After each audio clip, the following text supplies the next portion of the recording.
Bim. Guess what? Oh, it's Hancock and Van Tam. We like Van Tam because he just says it how it is. So it's the pardon me, got real bad wind. It's the press conference on the 8th of February 2021. And the excitement is palpable. The excitement is everywhere.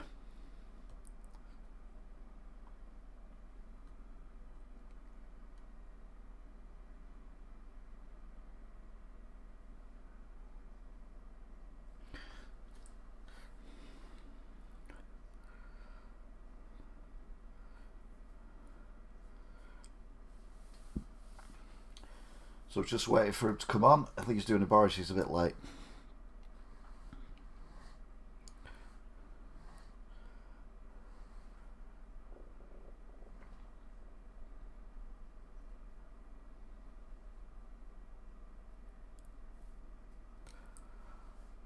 Well, come on.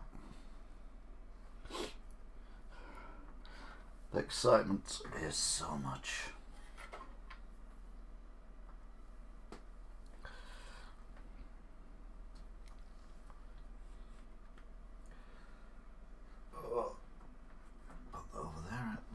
Let it charge up.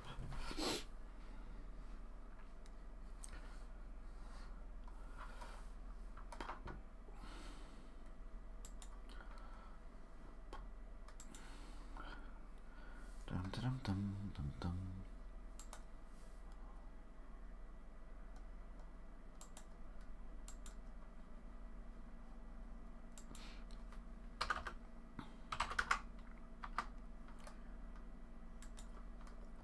Oh, here he is. Oh, no, he's not.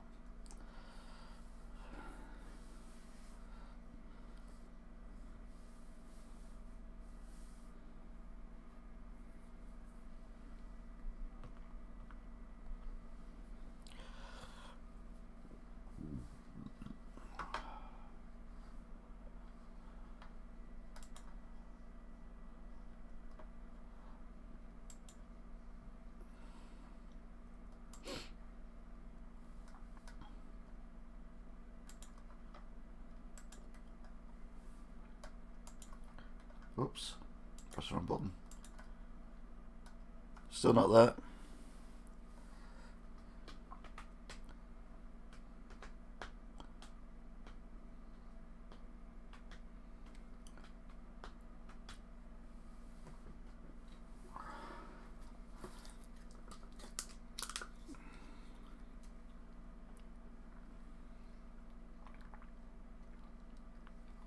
He is.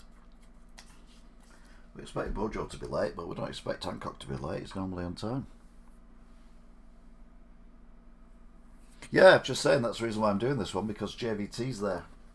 We like JVT. I'm trying to see if he's got an analogy for anything. We'll wait and see.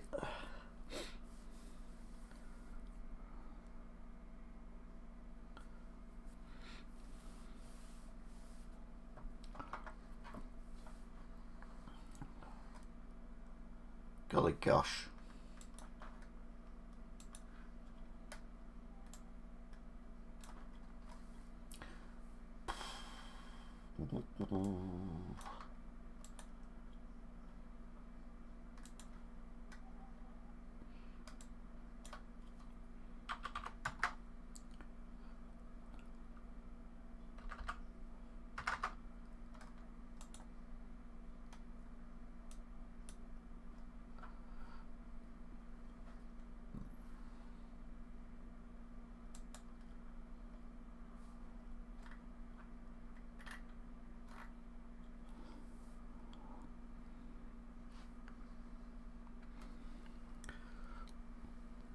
Oh, hang on.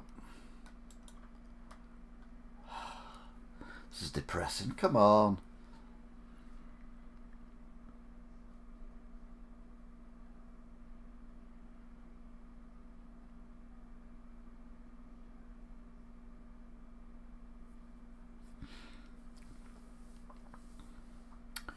Coming in now 4 minutes late.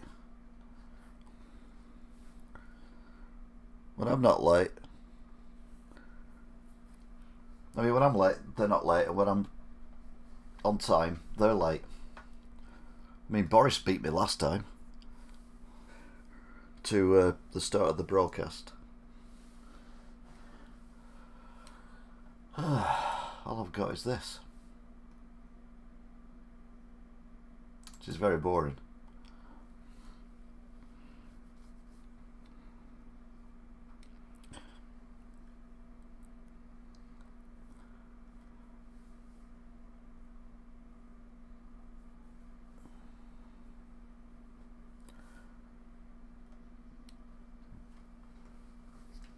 Oh, here we go. I just think they'd all decided to watch an old episode of Emmerdale or something.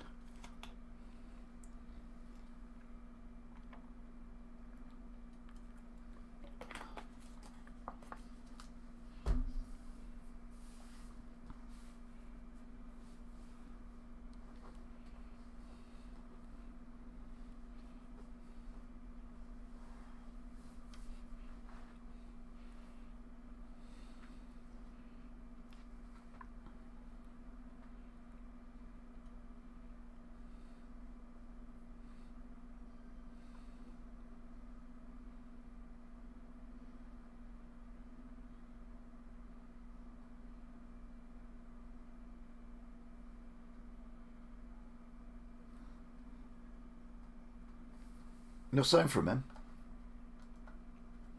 Hang on.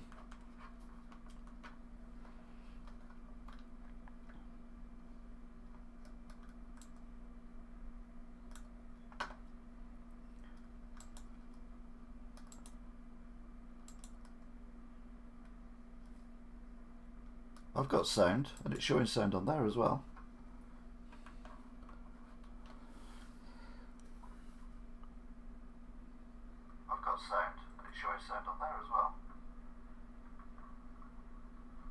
Oh, that's weird.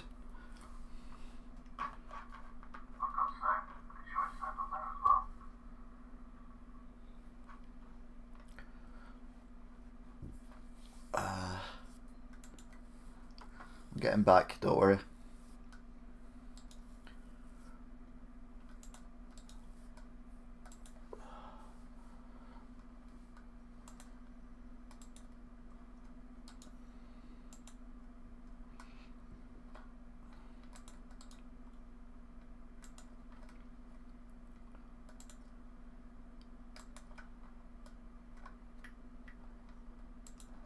And 79, it's 95%. Right, yeah, so now. Basically switched it off and switched it on again. Three-quarters of those aged between 70 and 74 who were the most recent group to be invited. Yeah. We've also visited every eligible care home with older residents and offered vaccinations to all their residents and staff. So among eligible care home residents, the take-up is 93%. Just the average age of but we'll care home rest residents. Until we vaccinate all those in the most at-risk groups. Because vaccines save lives. They protect you, and there's increasing evidence that they protect all those around you as well. The fewer people who are left unvaccinated, the safer we'll all be. And the more securely we'll be able to release restrictions when the time is right. Yeah. I've been thrilled to see so much enthusiasm about coming forward for a jab, and I'm just so pleased that take-up has been so high. But we're not going to rest until all those who are vulnerable have been protected. So the NHS and local authorities and the teams working with them are doing everything they can to reach the remaining people in these at-risk groups. So not done my mother, she's we'll 85, keep on searching for those final few percent, even as we expand the offer of a vaccine to younger age groups. And I'm going to ask Dr. Kanani to say a few words more about this project. Oh, I don't like her. We're on track to meet our goal of offering a vaccine to everyone in priority groups 1 to 4 by the 15th of February, which is 1 week today, before moving on to the other JCVI priority groups. The NHS has worked hard to contact everyone in groups 1 to 4, but we want to be certain. So from today, I have a message for everyone aged 70 and above. Until now, we've said, please wait for the NHS to contact you. But now that message is changing. Oh. If you live in England and are 70 and over and have not yet got an appointment to be vaccinated, then please contact the NHS. The easiest way to do this is through the National Booking Service online at nhs.uk. Didn't even know we had a national Or booking if you service. can't get online, then you can call 119, or you can speak to your local Hey, GP DC. practice. I'm in a If can't you're be in arse mode at the Scotland, minute, mate. Wales or Northern Ireland, we are also on track, working together to meet the goal by the 15th of February, and your local health team will be in touch. I'm so grateful to the whole team who are delivering this vaccination programme so brilliantly across the whole United Kingdom. And to everyone who's doing their bit by baring their arms Ooh. and getting the jab. While we use our vaccination programme to go on the offensive against this virus, it's very important I'll that tell you we one thing keep I'm our fed up of defences seeing on the up as news, well. and that's people being injected. testing I don't programme like needles. I have to has go like that also every grown time, at and a I'm getting blistering rate. well, I've hurt my arm, I We're think, now from doing carrying it that many out, on times. average, 4.5 million tests every single week. NHS Test and Trace is returning 97% of in-person tests by the next day. Contact tracing is performing incredibly well, reaching over 97% of contacts where details are given, and 98% of those they're reaching within 24 hours. I want to say a massive And thank you 100% to the of those NHS are ignoring Test and it and Trace just carrying team on with life as who normal built anyway. this extraordinary capability, almost from scratch. Allegedly, obviously. Even in lockdown, testing to find out where the virus is critical to break the chains of transmission, to find those positive cases, so people can isolate and stop the spread. Today, I'm delighted to be able to announce another step forward to bolster our onshore test manufacturing capability. Oh. We're joining forces with the Derby-based manufacturer SureScreen to deliver 20 million rapid tests, which can produce results in 30 minutes. Oh, sure, They'll be, yeah. they'll be used in our asymptomatic testing program to identify the around 1 in 3 people who get the virus but have no symptoms at all, yet can still pass it on. This expanded capacity means we can offer more regular testing to even more people. Many employers are already taking up the offer of rapid, regular workplace testing, which has protected critical workers like in the NHS and in schools so that they can keep going. Employers who've introduced workplace testing tell me that they find it useful for early identification of people who have COVID, and so the number of outbreaks. This guy's boring, reduces isn't he? as time I mean, at least goes Boris, on, we can and laugh so at him. lowers the Waffle, number of waffle, people waffle, blah, blah, who blah, are blah, off blah. work with COVID. This is a really important part of what we need to do. Right, waffle, waffle. From waffle, today, waffle, we're waffle, expanding the offer waffle, of regular waffle, waffle, workplace waffle. testing to all businesses with over 50 employees in sectors that are currently open. Testing will become Waffle, waffle, waffle, even waffle. more No, we don't get that with him. as we exit lockdown when the It's all time like- is right. Really boring. Of course, for now, you must work from home if you can, but if Yeah. you can't, we No. want to make sure that we're providing as much certainty and confidence as possible. And I'd urge all eligible employers to take up this offer. And you can go online to the portal at gov.uk/coronavirus. But watch This out for the will all help turrets. Keep vital services going and to You go keep anywhere near the virus portal. on the back foot. The third thing I want to touch on is our work to tackle new variants. All viruses mutate over time, Yep. and part of controlling any virus is responding to new variants as they arise. Like you do with the flu We do virus. this every year with flu, for instance. Thank you. And Vaccine, knowing not this, virus. we invested in the genomic sequencing capability right at the start of this pandemic, because genomic sequencing is how you identify new variants. And we've given the UK one of the biggest genomic sequencing capabilities in the world. In fact, the UK has provided almost half of all of the COVID sequences that have been provided worldwide.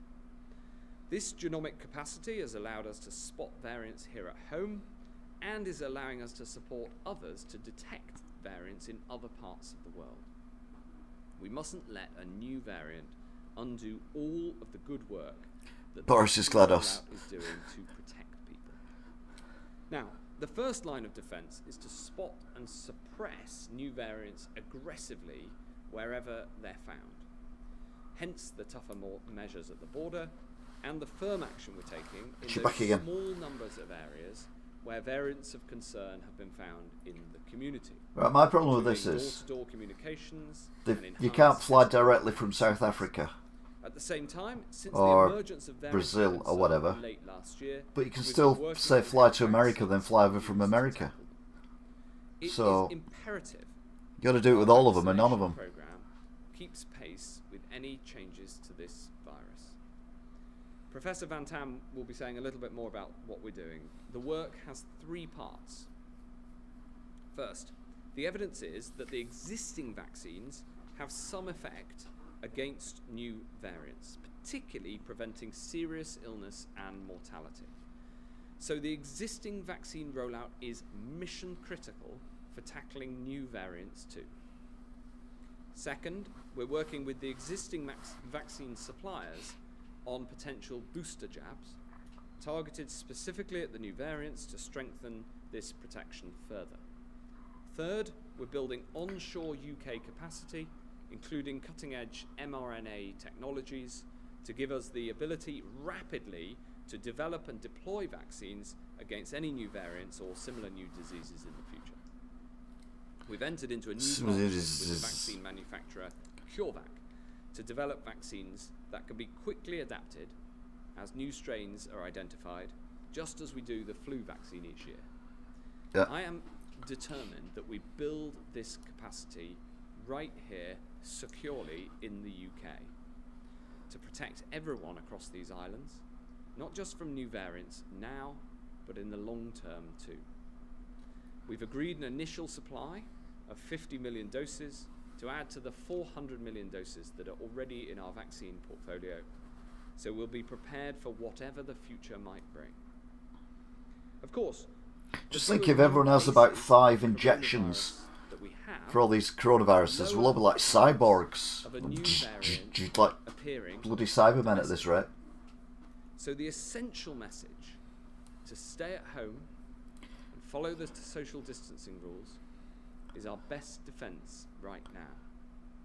Taking all of this together, what I want to say is this: the number of people in hospital is still far too high, but it is falling. The number of people who are dying from this disease is also far too high, but that is falling too. We're turning a corner in our battle against coronavirus. The vaccine rollout is going well, and if you're aged 70 and over and haven't been contacted yet, please get in touch now. And all the time, we must be vigilant and do what it takes to tackle any new variants that arise. For now, the most important thing that you can do is get the jab when your time comes, stay at home, protect the NHS, and save lives. I'm now going to turn to Dr. Kanani to set out the details on increasing that critical uptake and making sure that we reach everybody who is vulnerable to coronavirus, and what we are doing to hit the target of just let us speak, for God's sake. To everybody in priority cohorts 1 to 4 by the 15th of February. Thank you very much. So could I start today by paying tribute to my NHS colleagues who have been working tirelessly behind the scenes. Whether you are planning the vaccination programme behind a screen or in an office, you're a car park steward shoveling snow and moving cars around, or you're a member of the practice management team who is setting up these clinics, you are part of a historic moment. I know that the adverse weather conditions have been really tricky, but I also know that that has not stopped us. They don't get snow down south very often, do they? Vaccination sites now around the country, and that is from mosques to museums, from gurudwaras to games grounds, from cathedrals to community centres. Every eligible care home has now had a visit, But if you're in a care home and you weren't able to have your vaccination, either because as a resident you'd been unwell, or as a member of staff you weren't quite ready to say yes, we will come back to visit you, because we want to make sure that everyone can take up this offer. We will find you. This weekend, we will hunt you down, and we will inject you every hour that we were operating. That means that we were doing everything we can to protect you from this virus. To be fair, there's 3 in Wigan. One of them's in town centre. In Skipton, in Yorkshire, GP surgeries have created 8 teams, and over the weekend visited over 300 people in their own houses. So wherever you are, however you need the vaccine, if you're in the priority cohort, you will be offered it. Oh, cohort. This week we'll be sending out letters, and we'll be making phone calls to make sure that if you're in that priority cohort, you will have that cohort offer. And if why have they got rid of the and you weren't sure, and you've changed your mind now, people who do the offer thing? when you're contacted, because that decision could save your life. Did they let them go or something? And as Secretary of State said, until now we've asked you to wait because we wanted to contact you for your vaccination. But if you're over 70, let me be clear. If you've had an offer and you've not taken it up yet, please come forward now. The best way to do this is through the online booking service, through nhs.uk. But if that doesn't work for you, you can also telephone 119. Complete super girls and girls saving a laugh. Can't even get off level 1. GPs, nurses, pharmacists and more around the country are waiting to vaccinate you if you still need your vaccination this week. Can I just remind people that if you're in the priority groups and you've had an appointment come through from your GP and the national booking system, choose one and keep that, because it means that we can make another appointment for somebody else. So finally, the NHS vaccination programme is the most incredible programme that we've rolled out in history. But we all have a role to play. I thought Crystal Maze was a really good programme. Left behind. So if we've not been in contact with you and you're in the priority groups, please get in touch with us. Thank you very much, Dr. Kanani. And now I'd ask Professor Van Tam to set out details of Here we go, an allergy man. Vaccine front, in particular with the new variant. She sounds like Priti Patel. Before I say a few words about variants and vaccines, I'd just like to add my thanks to the NHS staff and the volunteers as well who are working the vaccine centres. And whenever I can get out and put a shift in alongside you, it's an enormous privilege to be able to do so. So thank you. Can you imagine having your jab by him? It'd be brilliant, wouldn't it? Right, the train's coming towards the tunnel. Oh, it's gone in the tunnel. Oh, it's come out again. Oh, look, snow's come over and blocked it. B1.351, and because this has been in the news quite a lot in the last few days. So that South African variant 351 is now dominant in South Africa and causing the vast majority no poop Sherlock that they encounter. It has been detected in the UK, but in very small numbers, and it is not our dominant virus. No, ours is the English one. Our dominant virus, because we're racist in the UK, aren't we? We're only having the English one. We're not having any South African rubbish. Kent, which you'll be aware of. That's a joke, by the way. B1.117. That trips off the tongue, doesn't it? You will know from what we saw before Christmas with the 117 variant that if it has a distinct transmissibility advantage over the predecessor, then it can establish itself very quickly indeed. But early data on modelling of B1.351 does not suggest this is so, does not suggest that the South African variant has a distinct transmissibility advantage over our current virus. Transmissibility. And because of that, there is no reason to think the South African variant will catch up or overtake our current virus in the next few months. And that's a really important point. That being the case, our immediate threat is from our current virus, and there is now plenty of evidence that the vaccines that we are deploying are effective against our current virus. So from that perspective, look, please don't delay if you're called. take the advantage to protect yourself Yeah, I mean, surely present danger if you have an injection and you're at risk, then any injection's better than no injection if you end up with the South African one. Because you're less likely to end up in hospital with that, aren't you? Several vaccine manufacturers. But you have two vaccines, so they could always do the South African one in the second vaccine anyway. Novavax and Janssen. It's not rocket science. The government has arrangements. It's They've biology. already released either some preliminary clinical or serological data about their vaccines and the South African variant. And taken as a package, they do give me confidence that there is still likely to be a substantial effect of the current vaccines in terms of reducing serious illness, even if infections are not as well prevented. Now, AstraZeneca, of course, the UK Oxford University vaccine, is the one that has been in the news most recently, but my feelings about the AstraZeneca vaccine are essentially similar. The South African trial was in young adults and reported mild disease and a reduced level of protection against infection. But that really doesn't change my view that it is still rather likely to have an effect on severe disease. And to people who are kind of on the edge going, well, shall I have this current vaccine or shall I kind of hang on for, you know, a South African variant vaccine when it arrives?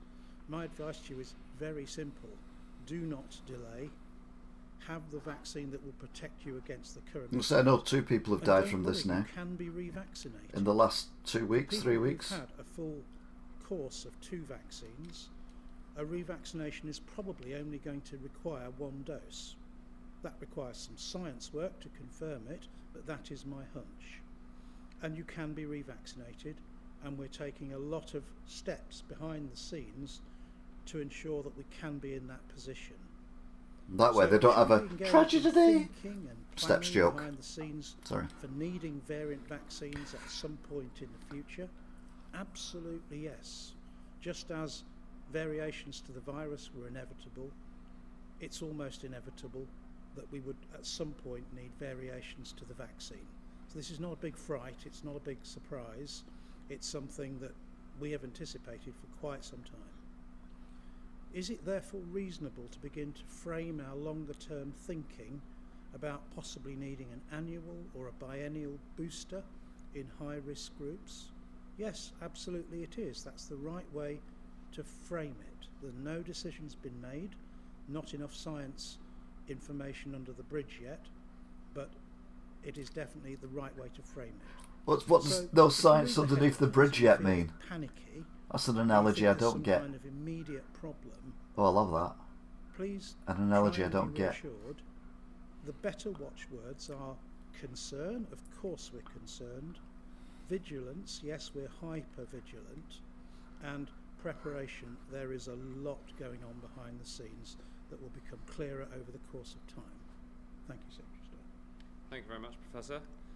Now we'll now go to questions from the public, and then we'll turn to questions from the media. The first 2 question public from the questions public will be is complete from waste of Samantha time, from and the Lancashire by video. Samantha. Oh. When are frontline police officers likely to receive the vaccine? Like paramedics, they have to go into many different houses a day, and there is a high risk of either taking the virus home or passing to one of the many elderly or vulnerable people they come into contact with on a daily basis. Thank you very much, Samantha. A very Wow. important question. And Just I get my want to thank eardrums the police back. colleagues who are doing so much to protect us at this time, including making sure that the rules that we have on social distancing are enforced. And I'm particularly. To be fair, that was grateful actually a to good the police for the question. work that they're I'll give her doing that one. on expanding that. Usually they're completely stupid or out of date. In answering your question, we have ensured through the clinical advice that we've taken that the vaccine rollout goes through those who are most at risk first. So any police officer who is aged over 50 will be part of the initial rollout through the current groups down to through what are called the JCVI cohorts 1 to 9 from the Joint Committee on Vaccinations and Immunisations. But anyone over 50 is in that. Us on the clinical basis for the... Anyone over 50 is in the 1 to 9.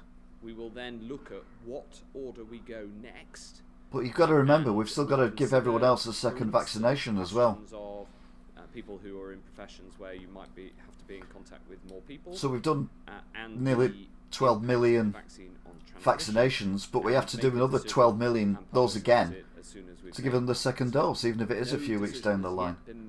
So that slows everything else down then, doesn't it? What order will go after the JCVI cohorts 1 to 9, but we're looking very closely, including at where the police officers should be in that order. The next question is from Wendy from London by text. Wendy by text asks, will it be possible for adults to adjust the second dose of vaccine to work? Will it be possible to adjust the second dose of vaccine to work more effectively against the new variants, or could a booster be required next autumn? JVT, definitely one for you. Yes, so thank you. I think I've kind of framed the answer to your question in terms of really it's more likely to be the booster required next autumn. Yeah. With the new technologies such as the messenger RNA vaccines and the adenovirus vector vaccines, that covers Pfizer and Oxford AstraZeneca respectively. Got some cool names, haven't they? Move pretty fast to vary the virus in the vaccine, and we're talking about a matter of weeks rather than a matter of many months.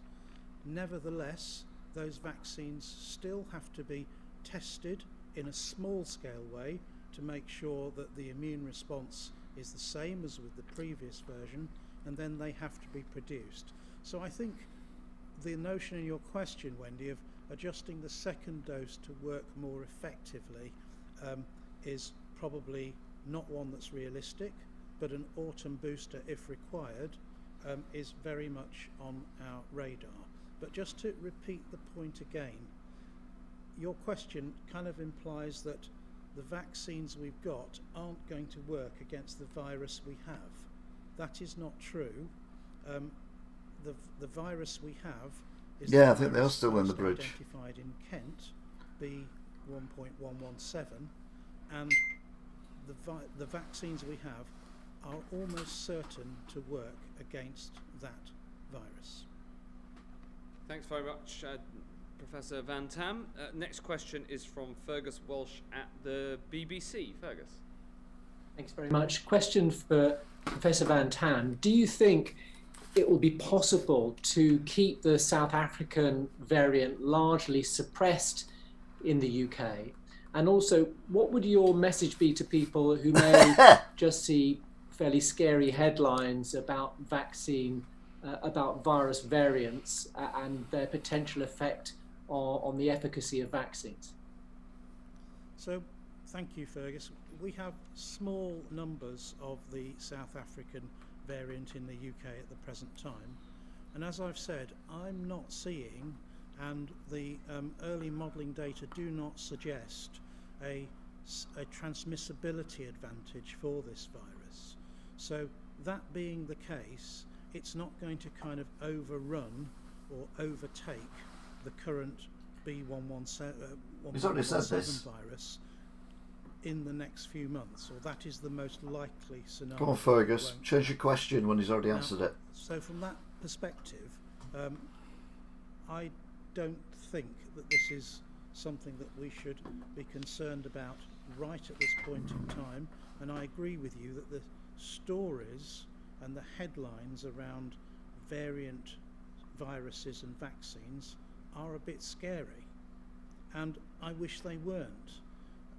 We are watching this, and I said before that the watchword is vigilance, and behind the scenes for many weeks now, the focus of my work has been on thinking over the horizon and thinking about what preparations do we need to put in place to give us a long-term resilient vaccine orientated solution to this problem, and that includes the potential for variant vaccines for the autumn. Thanks very much, Fergus. Fergus is happy. Clear message from both the clinical community and the NHS and from us as ministers is that when you're offered the jab, please get the jab. And if you're 70 or over, then now please come forward to get the jab if you haven't got your appointment booked yet. Thanks very much. The next question is from Libby Wiener at ITV. It's a question for the Secretary of Jesus State, Christ, Ms. woman. Hancock. If we can't stop transmission through vaccination, what is the plan? Are we going to have to live with a large number of cases of coronavirus for years to come? Or are we going to go for an elimination strategy, as, for example, as That's the happened same in room New as that Zealand? guy was in the other day And with a that question picture for Professor on the Van wall. Dam, They if I just may. turned the camera around. Is surge testing underway for both What's going the on? South African variant Not happy. and the mutated version of the United Kingdom variant? And how many cases have actually been picked up? What is the latest data on those variants? Thanks very much. Well, Libby, the answer is really clear that we have a high degree of confidence that the vaccine will work to make people safe, and it is vitally important that people come forward for their vaccine. We have a plan for what to do if we need to update the vaccines to work on the new variants, but we also have a plan to keep those new variants under control and keep them suppressed. And currently, the number of new variants that have been identified is 147. So, as you can see, that's a relatively small number compared to the about 20,000 a day of the old variant that we're getting. And 147 is in total over the past 2 months since these first started to appear. And in fact, there have been no new cases in the last 2 days. So we are currently working very hard to suppress those using the enhanced testing and isolation, at the same time as making sure that in the future we will have the vaccines available to tackle any new variant that comes along. All that means that we can protect people, and we are going to be able to take steps as the number of cases comes down, as the numbers in hospital come down. But it's too soon to say anything more on the timings of those right now. Professor Van Dam. Secretary of State, I'm not sure I can really add to your answer other than to say that the UK has really probably the largest amount of sequencing capacity anywhere in the world, and that although with the number of cases we have right now, it is not possible to sequence every single case of coronavirus identified through testing, there will come a point when these figures start to fall dramatically where we will be able to sequence pretty much everything that we pick up. But sorry, could I just come back on that? Are we aiming for eliminating coronavirus, or are we going to have to live with cases in the community for years? We can't eliminate it because you've got it all over the world. Everybody would like this disease to be completely eliminated from this earth, but we have to make sure that we are stupid question against it, and both coming in from abroad with the work that we're doing at the borders, where we've strengthened measures, and also the action that we're taking here, where the vaccine adds a huge weapon in our arsenal as a society for how we can deal with this. We, as Professor Van Dam was setting out, there is work underway on whether a booster is needed, and on that I'd point you to how we deal with flu each year. Flu is dealt with through we've not eradicated flu, have we? Jab, and the jab is updated each year. Though to be fair, variations what was it? About between 1,500 and 3,000 people a year die of flu. We've already lost 40 plus thousand, 50,000 since November to COVID. And so we need to be thinking about how to protect people in a similar way. Should we have a similar approach in the future? But for now, it's really important that... Come on, news will be on in a minute. Absolutely crystal clear to everybody watching this tonight, which is that when the call comes, get a jab. The good news is that if you're 70 or over and you haven't yet got that appointment booked, then come to us and come to the NHS, and we'll get that appointment booked in ahead of deadline on the 15th. And then we're doing the longer term work that's needed to make sure that everybody's protected. I hope that answers the question. Professor. Yeah. Libby, I think I've kind of got where you're aiming at last here. So the key thing is to think about, to frame this in terms of... Oh, here we go, an analogy. How we manage seasonal flu. And we manage it every winter, and we manage it through vaccination.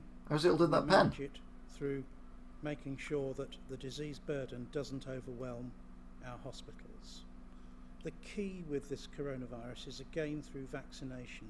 How's it holding that pen? Curve and shift it to the left so that the majority, the vast majority of the illness is an illness that is manageable in the community, as opposed to causing enormous pressure on our hospitals. And we can do that through vaccination. And if we do that, we open up a whole way of living normally, or much more normally again in the future. So that for me is really the key, shifting the whole curve to the left, if you like, away from the hospitals and into a manageable community illness through vaccination. Thanks very much. I've learnt a new trick. Victoria McDonald from Channel 4. Oh, Victoria. Thank you, Secretary of State. You've just described the testing programme as growing at a blistering rate, and you've praised contact tracing, and yet there are numerous reports of contact tracers at call centres being made redundant. And in fact, we've spoken to one who said that they'd been reassured that they would have work until May, only to be told that their jobs will go next week. So why is this happening right now, and is this wise right at the moment? Well, as I say, the performance of the NHS test and trace is absolutely fantastic. I like a good performance. We know that it took time to build up, and we always said that it would take time. But now with those figures of the turnaround times, 98% of contacts reached within 24 hours, and 97% in total of contacts reached where we have those contact details. So it is performing extremely well. Of course, we're constantly working to ensure that it delivers that very, very high quality performance. And in fact, we're putting more resources into the areas where we have significant concern, where there's a variant of concern. So it is performing absolutely brilliantly, and I'm very, very proud of all the people who are doing that. And the good news is that also, because the number of cases is coming down, so the number of people who are positive, and therefore the number of contacts, is also coming down too. Thanks very much. The next question is from Kate Ferguson at The Sun. Oh, this will be a good one. Hi, this is a question for you, Mr. Hancock, and Professor John Van Tam. There's been calls for the return of the rule of 6 outside from next month.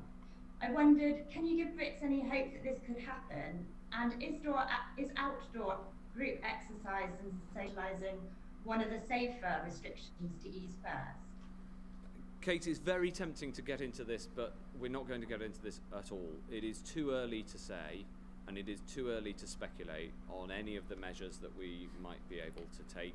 The Prime Minister has set out... Which is the right answer, because if you said, oh yeah, we'll do it next month, people will start doing it now.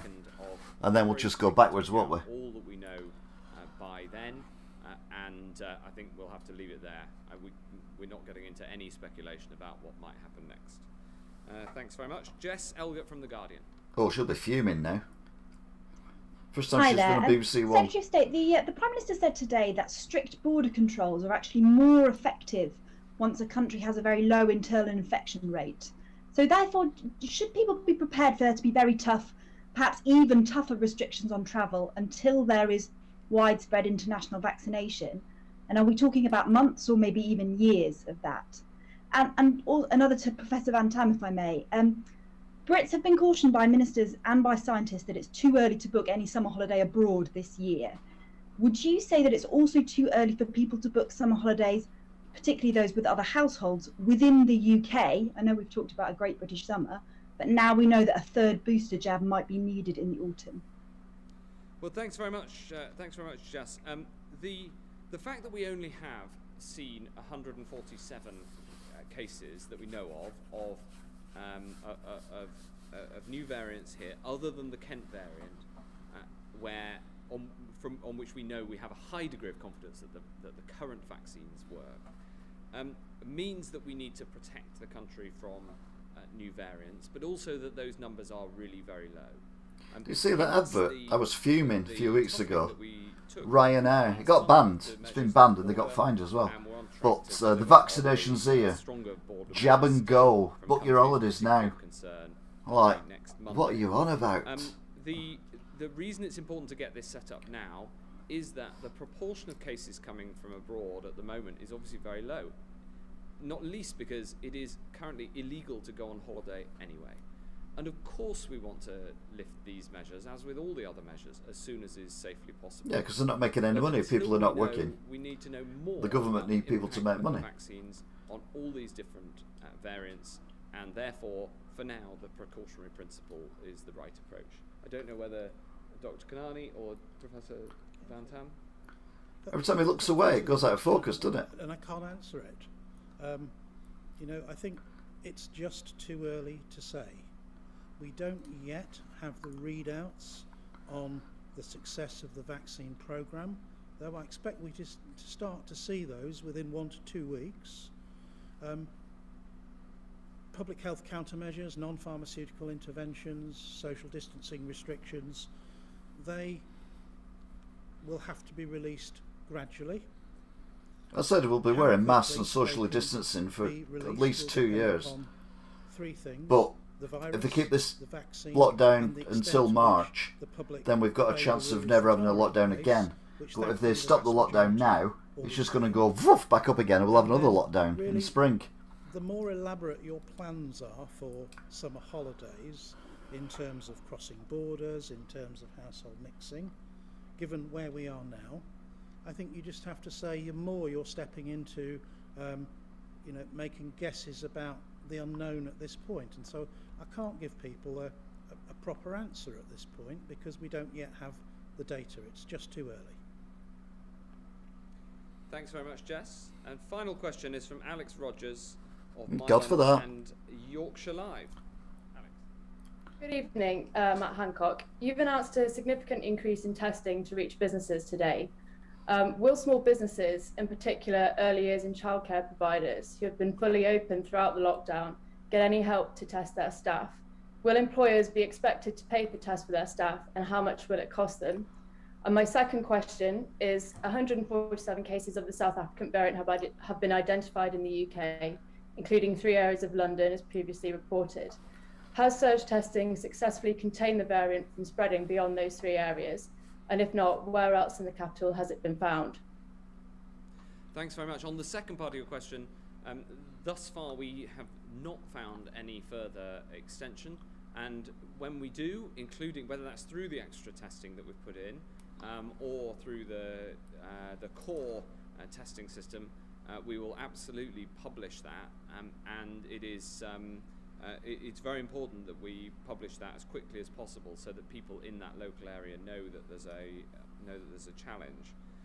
On the first part of your question,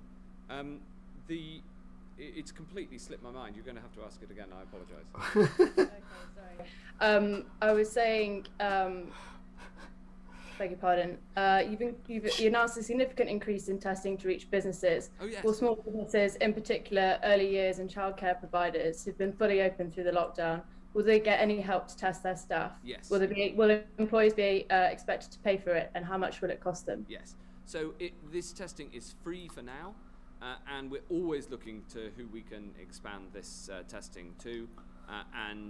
So I want, in the same way that we've expanded it to the NHS, to schools, to hundreds of large employers. We now want to expand it to employers of more than 50, and obviously look at how much further we can go after that. And the point that you make about those providing childcare is an important one, and is part of our plans, and we'll set out details in due course. I don't know whether Dr. Kanani, you want to say something about this expansion across the NHS, because the regular testing has been used in the NHS as probably one of the first places that it went to. Yes. And we've seen the effectiveness. Yes, absolutely. So we've been using what's called the lateral flow testing and asymptomatic testing across the NHS for some time now, expanding into primary care, so that is into general practice. Oh, she's freestyling now. You can see panic in her eyes. Getting used to testing. If you've ever driven a car at night in the countryside and you see a rabbit or a deer in your headlights, that's what it looks like. And have adopted that really well, so it's something to be recommended. Thanks very much indeed. That ends the coronavirus daily briefing for today. For today, we'll see you again tomorrow. Waffle. So there you go then. Nothing new really. Just basically collective pattings on backs. I think the only thing they've actually got right is the vaccine so far. Everything else has been a bit of a disaster, hasn't it? But remember, we might have had bumbling Boris, but we so nearly had Jeremy Corbyn in charge through this. Oh my God. So yeah, let's just be grateful for what we've got, even if it is rubbish. I did not realise that wasn't even in there then. It's embarrassing. So yeah, that's it then, isn't it? So thank you very much for watching, if indeed you still are. And all being well, I'll see you for the next briefing. Don't forget to subscribe if you haven't already, if you've enjoyed my bizarre look at it. It's a bit more entertaining than just watching the actual thing, I think. And Van Tam, he did come up with an analogy about a bridge. Sadly, we didn't get very far with it. He just said there's not much science gone under the bridge, which I didn't get that one. It immediately made me think of Thomas Dolby, and she blinded me with science with some Professor Magnus Pike, sorry. She blinded me with science. Bing bong. She blinded me with science. Anyway, that's it. So Gold Dollar Q, DC number 9, Toffs TV, Leon F, Foxton Crops, Lollipop Cop. To be fair, they didn't say anything else, so they were alright. Thank you very much for watching, if indeed you still are. And all being well, I will see you again. Until then, I'll be seeing you. Bye!